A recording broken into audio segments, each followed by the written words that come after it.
Everyone, আসসালামু আলাইকুম। কেমন আছেন সবাই? আজকে আপনাদের জন্য এমন একটা টপিক নিয়ে কথা বলবো, সেটা যারা নতুন ভাবে ফ্রিল্যান্সিং শুরু করছেন কিংবা করতে চাচ্ছেন, আপনাদের জন্য খুবই গুরুত্বপূর্ণ। কিভাবে করবেন পুরো সম্পূর্ণ গাইডলাইন এই এক ভিডিওতে দেওয়া হবে, তাই ভিডিওটা একটু বড় হবে, মনোযোগ দিয়ে দেখবেন এবং সম্পূর্ণ গাইডলাইনটা ফলো করবেন। তাহলেই আশা করছি ফ্রিল্যান্সার হিসেবে আত্মপ্রকাশ করতে পারবেন খুব ভালোভাবে। প্রথমে আপনাকে কি করতে হবে? প্রথমে আপনাকে স্কিল সেট করতে হবে যে আপনি এই কাজটা পারেন, সেটা আপনাকে ভালো করে বুঝতে হবে। যেমন আপনি বিভিন্ন মার্কেট প্লেসে বিভিন্ন জব পোস্ট গুলো দেখবেন এবং সেই জব পোস্ট গুলো দেখে আপনি নিজের মধ্যে চিন্তা ভাবনা করবেন যে আপনি অবশ্যই আসলে কি এই কাজটা করতে পারেন কিনা, এই কাজটা আপনি করতে পারবেন কিনা, তাদের যে রিকোয়ারমেন্ট সেগুলো আপনি ফুলফিল করতে পারবেন কিনা। এভাবেই আপনি প্রথমে আপনার স্কিলটা সেট করতে পারেন। স্কিল সেট করা হয়ে গেলে আপনার দ্বিতীয় কাজ হবে পোর্টফোলিও সেট করা। ঠিক আছে? আপনার অবশ্যই আপনার কাজটা সবাইকে দেখাতে হবে, আপনার কাজটা সবাইকে জানাতে হবে। সেই জন্য আপনার প্রয়োজন একটা পোর্টফোলিও, এবং সেই পোর্টফোলিও আপনি কিভাবে করবেন? আপনি যদি ক্রিয়েটিভ কাজ করেন সেক্ষেত্রে আপনি বিহান্সটাকে সিলেক্ট করতে পারেন, অথবা আপনি যদি প্রোগ্রামার কিংবা ডেভেলপার হয়ে থাকেন তাহলে আপনি গিটহাব সিলেক্ট করতে পারেন, অথবা অন্যান্য প্ল্যাটফর্ম ক্রিয়েট করতে পারেন, অথবা আপনি নিজের একটা ওয়েবসাইট রাখতে পারেন। এখানে আপনি আপনার কাজগুলো শো করবেন। প্রথমে যে আপনাকে কাজ দিচ্ছে সে কিন্তু জানে না আপনি কতটা কাজ পারেন। আপনার নিজের দক্ষতা আপনাকে নিজেই জাহির করতে হবে, দেখাতে হবে, তাহলেই আপনি তার কাছে কাজগুলো নিতে পারবেন। তাই আপনার পোর্টফোলিও মাস্ট হ্যাভ। এরপরে আপনি যে কাজটি করবেন তার একটা প্রাইস নির্ধারণ করুন এবং যাচাই বাছাই করুন যে আপনি যে কাজগুলো করতে চাচ্ছেন সেই কাজগুলো করার জন্য সবাই কেমন চার্জ করে। কারণ আপনি আহামরি দাম চাইলেও আপনার কাছ থেকে ক্লায়েন্ট নিবে না, কারণ জানবে যে সে অনেক বেশি দাম চাচ্ছে সেম কাজটা। আবার যদি আপনি অনেক কম দাম চান সেক্ষেত্রে আপনাকে আনপ্রফেশনাল ভাববে যে আপনি কোনো কাজই জানেন না, শুধু শুধু হ্যারাস করবেন। এই জন্য আপনাকে কি করতে হবে? আপনাকে একটা নির্দিষ্ট যৌক্তিক প্রাইস নির্ধারণ করতে হবে। যে কাজটি থাকবে সেটা হচ্ছে অনলাইনে আপনার উপস্থিতি বাড়াতে হবে। যেমন আপনি আপনার সোশ্যাল মিডিয়া প্ল্যাটফর্ম গুলো গ্রো করবেন, সেই সাথে আপনি বিভিন্ন ফ্রিল্যান্সিং প্ল্যাটফর্ম যেগুলো মার্কেট প্লেস আছে সেই সব মার্কেট প্লেসে যুক্ত হবেন। যেমন ফাইবার, আপওয়ার্ক, ফ্রিল্যান্সার, আরো অনেক অনেক অনেক অনেক প্ল্যাটফর্ম আছে যে সব জায়গায় আপনি অ্যাকাউন্ট ক্রিয়েট করবেন এবং এই সব জায়গায় আপনি আপনার কাজ পাওয়ার জন্য সর্বাত্মক প্রচেষ্টা চালাবেন। আপনি আপনার জন্য একটা ওয়েবসাইট বিল্ড করতে পারেন কাজ নেওয়ার জন্য। এছাড়া আপনি ব্লগিং শুরু করতে পারেন, সেক্ষেত্রে আপনি অনেক বেশি ক্লায়েন্ট পাবেন এবং আপনার পরিচিতি যত বাড়বে ততই আপনি বেশি ক্লায়েন্ট পাবেন। এটাই স্বাভাবিক। এরপর আপনাকে যেটা করতে হবে সেটা হলো নেটওয়ার্কিং শুরু করুন। হয়তোবা আপনার আত্মীয় স্বজন, বন্ধু বান্ধব সবার মাঝে জানিয়ে দিন যে আপনি এই কাজটি করছেন এবং এই কাজটি জানেন।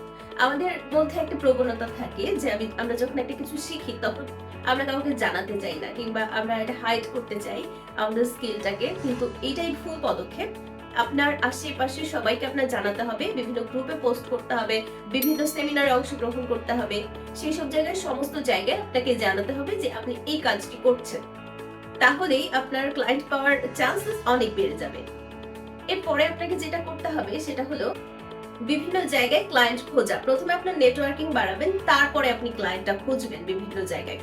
যেমন আপনি বিভিন্ন জায়গায় আপনার প্রথমে জানিয়েছেন যে কিভাবে আপনি কাজগুলো করছেন, সেগুলো জানানোর পরে আস্তে আস্তে আপনি ক্লায়েন্টগুলো খুঁজবেন এবং এই ক্লায়েন্টগুলো খোঁজার জন্য আপনি আপনি স্ট্র্যাটেজিক্যালি বিভিন্ন পোস্ট করবেন যার মাধ্যমে আপনি কাজগুলো পেতে পারেন।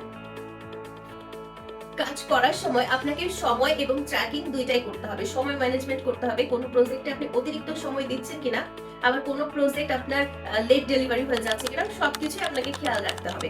সেজন্য আপনি বিভিন্ন টুলস এর ব্যবহার করতে পারেন। তার মধ্যে আমি যেই টুলসটা ব্যবহার করি সেটা হচ্ছে গুগল ক্যালেন্ডার। আপনারাও এটা ব্যবহার করতে পারেন। এছাড়াও আপনি যদি ঘন্টা হিসেবে কাজ করেন সেক্ষেত্রে আপনাকে বিভিন্ন টুলস এর সহায়তা নিতে হবে আপনি কত ঘন্টা কাজ করলেন সেটাকে হিসেব রাখার জন্য। তো সেটার জন্য আপনি বিভিন্ন টুলস ব্যবহার করতে পারেন। সেই পেমেন্ট নিয়ে ক্লায়েন্টের সঙ্গে খোলাখুলি কথা বলুন, শর্ত নির্ধারন করুন কিভাবে আপনি পেমেন্ট নেবেন। আপনি কি ঘন্টা হিসেবে পেমেন্ট নিতে চাচ্ছেন নাকি প্রজেক্ট ভিত্তিক পেমেন্ট নিতে চাচ্ছেন, কিভাবে আপনি পেমেন্ট নেবেন, নাকি আপনি মাইলস্টোন সেট করে পেমেন্ট নেবেন, সেগুলো আপনি অবশ্যই নির্ধারণ করুন। এবং পেমেন্টের জন্য আপনি পেপ্যাল, বাংলাদেশে যেহেতু পেপ্যাল সাপোর্টেড না এখন পর্যন্ত, পেওনিয়ার, তারপর ব্যাংক ট্রান্সফার আর বিভিন্ন ওয়ে আছে, সেগুলো আপনি ব্যবহার করতে পারেন খুব ইজিলি। এবং এরই মাঝে আপনি নতুন নতুন স্কিল শিখুন যেন আপনার দক্ষতা থমকে না থাকে। নতুন স্কিল শেখার জন্য বিভিন্ন স্কিল শেয়ার আছে, ইউডিমি আছে, বিভিন্ন প্ল্যাটফর্ম আপনারা ব্যবহার করতে পারেন। আপনি যে প্ল্যাটফর্মে কাজ করছেন সেই প্ল্যাটফর্মে আপনাকে রেগুলার আপডেটেড থাকতে হবে সময়ের সাথে সাথে, না হলে আপনি হারিয়ে যাবেন। কাজের প্রথম দিকে আপনাকে অনেক চ্যালেঞ্জ ফেস করতে হবে। এই সময়টাই সবচেয়ে বেশি গুরুত্বপূর্ণ।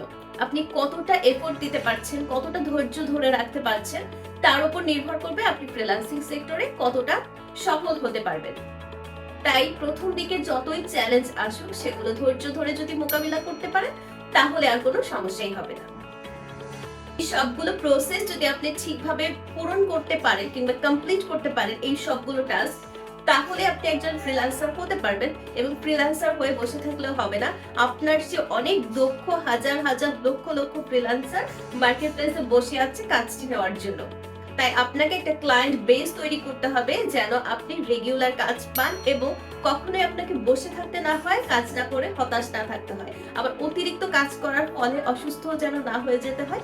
সব দিকটা ম্যানেজ করতে হবে আপনাকে, ঠিক আছে? তো এই স্টেপগুলো আশা করছি সবাই ফলো করবেন। সবাই ভালো থাকবেন। আল্লাহ হাফেজ।